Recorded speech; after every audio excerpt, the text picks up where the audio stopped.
Unfortunately, today we have some sad news for our neighbors to the north. And look, Nintendo keeps delaying things, and it makes you wonder if there could be further delays, even maybe a delay of the release date of the platform, at least here in North America, as a new announcement was made about how pre orders have now been delayed in Canada. And this is actually really, really crappy on Nintendo's part because they decided to make this announcement less than 24 hours from when pre-orders were supposed to go live. All right, we're going to dive into the story and also dive into Nintendo's confusing messaging and just in general why Nintendo seems to just be really poorly communicating to me, to you, to everyone. I think this is the video we can finally talk about that. So before we dive in, though, we still are giving away a Nintendo Switch 2. There is a link down in the description or the pinned comment. And we first have to head on over for this story to X, and we're going to go with GameStop Canada because we used GameStop for the United States delay. Remember, it's been delayed indefinitely in the United States for retailer pre-orders. We read a statement about it from GameStop and Nintendo last time, and that was due to the new tariffs that are being threatened or imposed by the president of the United States. So let's go over to what GameStop Canada had to say regarding Nintendo Switch 2 pre-orders. Pre-orders for the Nintendo Switch 2 in Canada will not start on April 9th, 2025 in order to align with the timing of pre-orders to be determined in the US. Nintendo will provide an updated information at a later date. The launch date of June 5th remains unchanged. We apologize. And here's the official statement. This time, Nintendo didn't sign the bottom. And look, first off, this sucks. I'm really sorry for our neighbors to the north. I was even considering, hey, maybe I'll pre-order in Canada. Maybe I'll even drive across the border because it's like 3 hours from the border. But reality has come full hilt that the delay in the US for pre-orders is also a delay in Canada. And that just sucks. And I'm sorry that we have people take off work and other people that were like looking to wait and get in line. And yeah, if you do that, you're going to be denied because the Nintendo Switch 2 is not going to be available to pre-order tomorrow. And this is coming on the back of the fact Nintendo Switch 2 has been available to pre-order in several other countries worldwide, just not here in the United States, and yeah, now not in Canada. Both were originally slated to begin tomorrow. So this is sad news. And the thing is, why am I showing you a tweet from GameStop? That's part of the problem.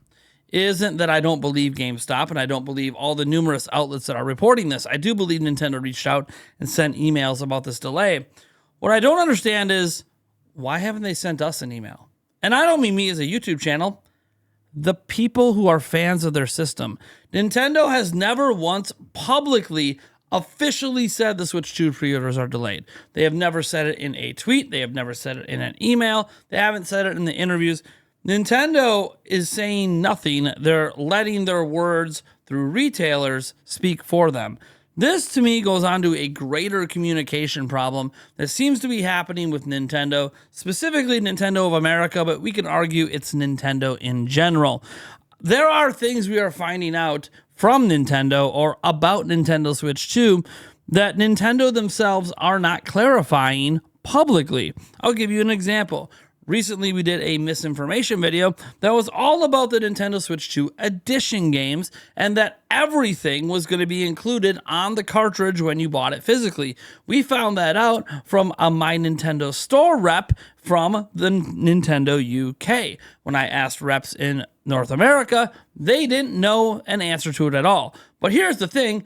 I shouldn't have to reach out to find out this information. As much as we were using that to correct misinformation out there, the reason the misinformation existed is because Nintendo never chose to communicate how the physical version of the Switch 2 edition games worked. Now, it is safe to presume that everything should have been on the cartridge, and the box itself does not say a download is required. However, it was left up to speculation because Nintendo never clarified this when they initially announced Nintendo Switch 2 physical editions. And setting that aside, talk about all the confusion with the pricing. We talk about the $90 and how that was completely fabricated, and it's actually a €90 thing, and that's a whole different conversation on why it's €90 physical and 80 digital there. Why isn't it 80 and 80 or cheaper, right?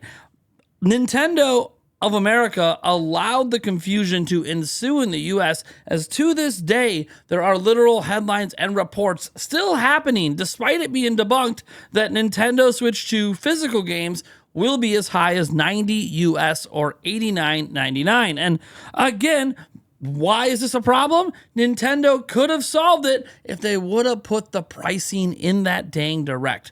Millions and millions of people were watching that direct. If they had put the game pricing in the direct, there literally would have been no confusion over other territories' game listing pricing being what is listed here in North America, or in particular in the United States. So I'm very confused how Nintendo of America and Nintendo in general has chosen to relay information, or in this case, withhold information about Nintendo Switch 2. Let me give you another example. How about that game we all think should be a pack-in, the Nintendo Switch 2 Welcome Tour? Yes, that is the name of that tech demo style game that shows you all the different features with mini games and everything else for the Nintendo Switch 2. Setting aside that we all feel it should be a packing game, Nintendo did let us know, they were very informative in this case, that it would not be a packing game and would be sold separately. Now, we presumed it would probably be digital only, and that's fine,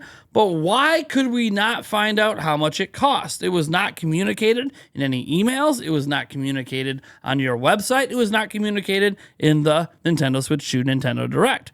Where was it communicated? In interviews that dropped today. Why are we finding out about the price of something that was announced and is a launch game through an interview? Why isn't it just up on the website? And the same can be said for the Nintendo Switch 2 editions, going back to that.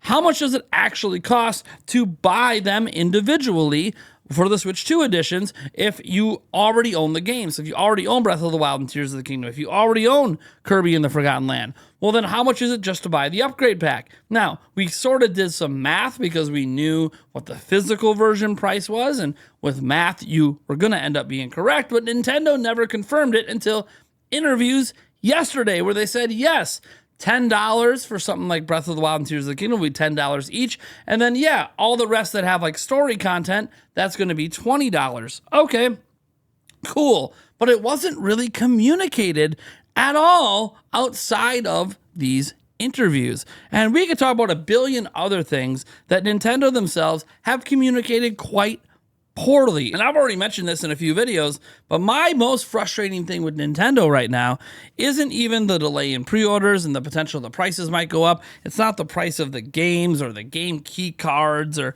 none of this stuff overall was ever really going to prevent me from buying a Nintendo Switch 2. Look, it's right here, right? Nothing was going to prevent me from buying this. But the thing is, I'm not your typical consumer, right? I am going to do a ton of independent research, not just because I run this YouTube channel, but because I want to be informed about where my money is going and what I am spending on and what I am receiving in return. So while I'm fine with Mario Kart World being $80, that might upset some people, but I know how much time I'm going to put into that. It's going to be well worth the value for me, for my money. $80 for like 1,000 hours of entertainment.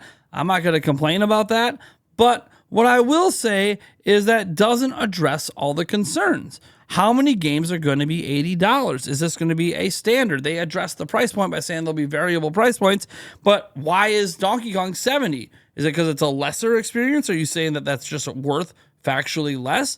They were asked these questions and they weren't given any answers, and they weren't explaining this stuff clearly. Nintendo hasn't explained anything clearly, and that's the part that sucks.